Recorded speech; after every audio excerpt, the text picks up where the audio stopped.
Francis, bonjour. Bonjour. Aujourd'hui, je voudrais qu'on parle un petit peu d'une thématique que tu connais bien et surtout d'un sujet que tu aimes bien, c'est de mêler la science et la spiritualité, de voir où ça nous amène aujourd'hui, de parler des fois de la lumière et du non-temps qui l'accompagne ou de ces sujets-là. J'aimerais que tu commences aujourd'hui juste cette introduction. La science et la spiritualité, deux idées qui se retrouvent sur un même plan, c'est quand même pas commun. Est-ce que tu peux évoquer ça avec nous? Avec plaisir. C'est sûr que c'est un sujet qui me plaît, c'est un sujet avec lequel je vis depuis des décennies. Et j'aimerais pour commencer peut-être un petit peu raconter le début de cette histoire, ce qui m'est arrivé personnellement en termes de mise en place de ces idées-là. J'étais étudiant en médecine dans les années 68-69 et nous apprenions la réplication de l'ADN, de l'acide désoxyribonucléique, du code génétique des cellules. Nous apprenions la réplication de ce code génétique par l'ARN messager qui venait chercher les informations au sein du noyau de la cellule pour les transporter plus loin aux mitochondries pour qu'elles fabriquent les protéines. C'était quelque chose de très nouveau. C'était quelque chose à l'époque qui avait valu le prix Nobel à Wolf, Jacob et Monod. Et nous étions, en tant que jeunes étudiants, très fiers de ce prix Nobel de français et d'apprendre ces choses absolument extraordinaires sur la nature du fonctionnement de la vie cellulaire. C'était quelque chose de très intéressant, ça me passionnait beaucoup à l'époque, ça me passionne toujours d'ailleurs, surtout dans cette époque qu'on vit où nous sommes très confrontés à ce type de problématique avec la pandémie qui malheureusement met notre société en péril. Mais ceci dit, pour revenir à cette histoire, en 1970, Monod a sorti un livre que beaucoup de gens ont lu qui s'appelait Le hasard et la nécessité. Évidemment, comme presque, je vais dire, tous les étudiants que nous étions, nous avons acheté ce livre.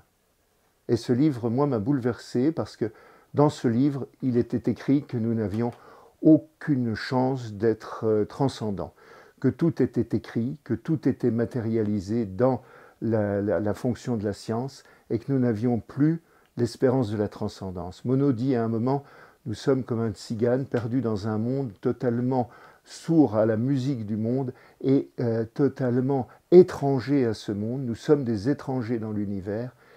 Et cette chose-là, moi qui à l'époque étais chrétien, engagé, me paraissait totalement intolérable. Comment partager ma vie entre une foi que j'avais qui était forte, une foi de jeune homme que j'avais, et les certitudes scientifiques qui m'étaient imposées. Ça m'a poursuivi pendant longtemps, pendant des années, avec plus ou moins d'insistance, mais en tout état de cause, ça a été pour moi quelque chose d'extrêmement complexe à comprendre, quelque chose parfois d'assez difficile à vivre, jusqu'à un point où par moments je me suis dit, mais finalement, laissons-nous aller à la facilité du matérialisme plutôt que de se poser des questions. Mais bon, ça ne marche pas longtemps et très vite, on est rattrapé, je l'ai été, et j'ai eu beaucoup de chance ou beaucoup de grâce, selon le plan sur lequel on se place, de rencontrer des personnes qui m'ont un petit peu aidé à comprendre cela. Et depuis maintenant une trentaine d'années, je fais des conférences sur ce thème de la science et de la spiritualité. Mais pour commencer, je crois qu'il est important de se rendre compte qu'il fut un temps assez lointain où l'homme, qui a toujours eu besoin de se créer une cosmologie, de savoir dans quel univers il vivait, avait une cosmologie, quel que soit d'ailleurs le mode religieux dans lequel on se place, avait une cosmologie magique, une cosmologie divine, où on voyait dans le ciel des anges pousser la lune, pousser les étoiles, où tout cela était totalement magique, dans un monde totalement magique. Et lorsque les scientifiques qui cherchaient à comprendre ont commencé à essayer de donner des explications, évidemment, le monde religieux s'est trouvé confronté à des choses qui n'étaient plus magiques, mais qui s'expliquaient par la science. Ça a coûté la vie à un certain nombre de personnes, notamment le Giordano Bruno, qui s'est trouvé sur le bûcher parce qu'il avait annoncé des choses qui ne plaisaient pas du tout à l'Église. On connaît tous ces histoires-là, et ce n'est pas de cela dont je veux vous parler, c'est simplement le fait qu'on a vécu très difficilement l'avancée de la science, par la, je vais dire, la présence dure et méchante même, et parfois même odieuse, de l'Église pour ce qui concerne le monde occidental, mais je pense que c'était valable un petit peu partout, en disant mais non, nous avons raison parce que la Bible dit ça, et vous dites l'inverse parce que vous avez, nous ne pouvons pas accepter, nous n'accepterons jamais. Donc on a vécu, le monde a vécu, nous n'avons pas vécu cela, le monde a vécu un temps où c'était la parole religieuse qui prônait sur la parole scientifique, et puis est venu un temps nouveau, le temps des découvertes, le temps de l'obligation d'admettre un certain nombre de choses scientifiques. Par exemple, jadis, lorsque la foudre tombait sur la terre, l'homme disait c'est la colère divine qui s'abat pour nous punir d'avoir fait quelque chose. Et puis un jour, on a dit mais non, c'est une différence de potentiel électrique qui existe entre un nuage et le sol. Donc ça n'a plus rien à voir, c'est expliqué. Et comme nous avons expliqué la foudre, nous expliquerons tout.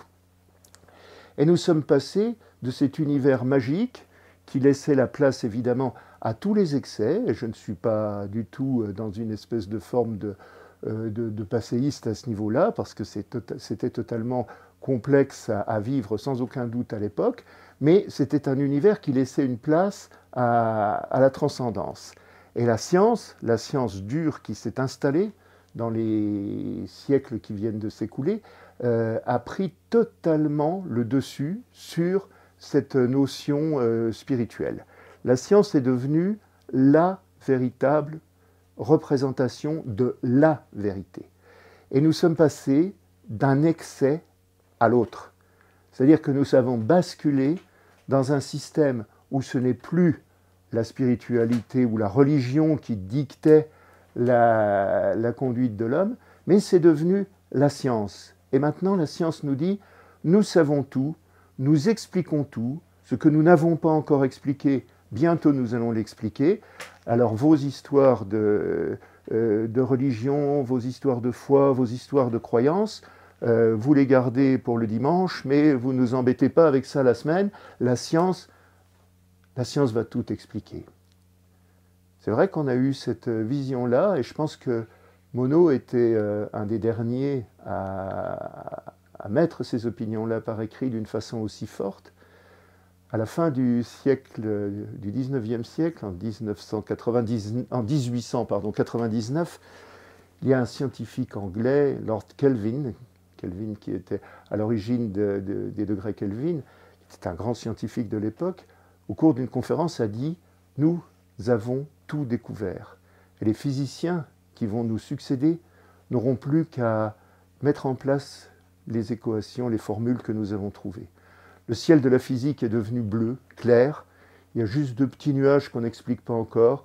L'expérience de Michelson-Morley sur la vitesse de la lumière et l'échauffement des corps noirs. Ces deux petits nuages, je pense qu'on va très vite les résoudre et nos successeurs n'auront plus rien à faire. Nous avons tout découvert.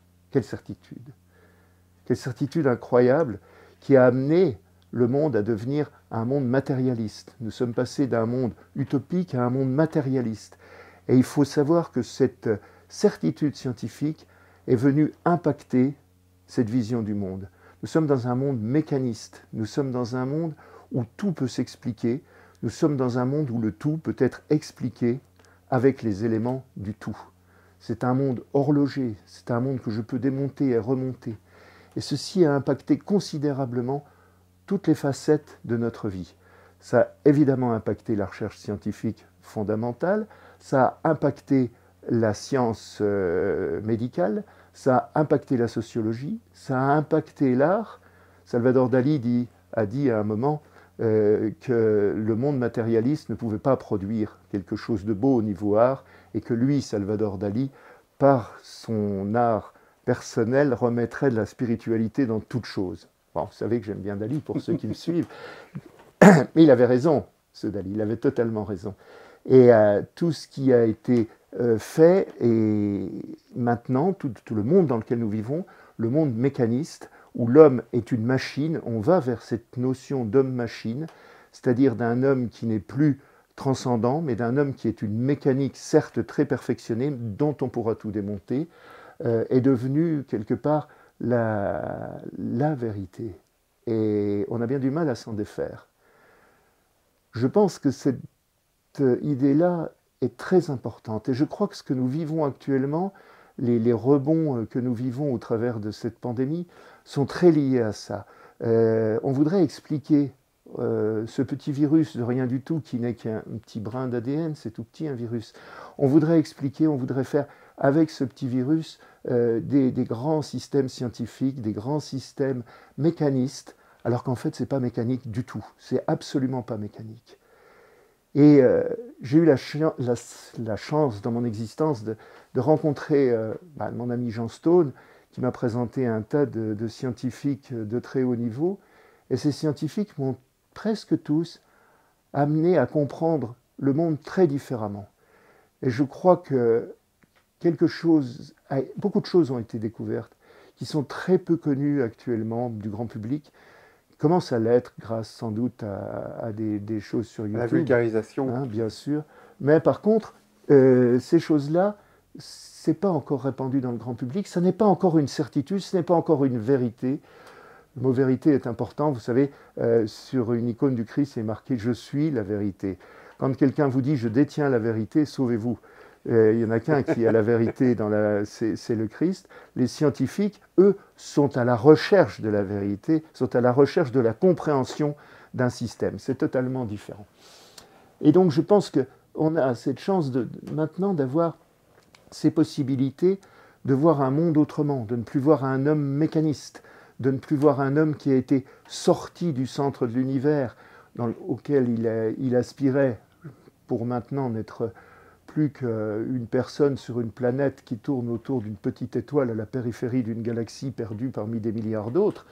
L'homme a été sorti du centre du monde. L'homme a été sorti du centre de la création par Darwin. Darwin qui l'a fait, je ne sais pas, Darwin n'a jamais dit ça, mais qui l'a fait descendre du singe dans dans ce qu'il en est résulté dans la société. L'homme n'est plus du tout une créature divine, mais un simple événement dans une arborescence chaotique de l'évolution. Et l'homme a été sorti du centre de lui-même par Freud, qui a montré qu'il ne maîtrisait pas lui-même sa conscience. Et tout cela peut être mis en cause. Tout ça peut être mis en cause par les sciences actuelles. Et voilà, pour moi, c'est vraiment cela que je souhaite développer. C'est un mode de pensée que je souhaite partager, que je fais partager à des gens dans mes conférences depuis des années. Et je crois qu'on peut avoir à l'esprit, comme le dit mon ami Jean Stone, que réenchanter le monde, c'est possible. Qu'est-ce que ça veut dire, réenchanter le monde?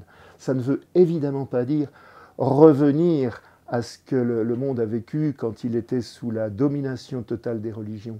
Mais ça veut dire, surtout et pleinement, ça veut dire qu'il faut que l'homme retrouve sa transcendance, que l'homme retrouve la possibilité d'être dans un monde cohérent, dans un monde duquel il participe. Et tout cela, les sciences actuelles, quelque part, le démontrent. Et voilà, je pense que c'est pour moi le fondamental de ce que j'ai envie de dire, de ce que j'ai envie de faire maintenant, c'est cela. Aider le monde à retrouver quelque chose d'enchanté, non pas dans le sens miraculeux, mais dans le sens transcendantal. Voilà. Merci Francis, merci beaucoup.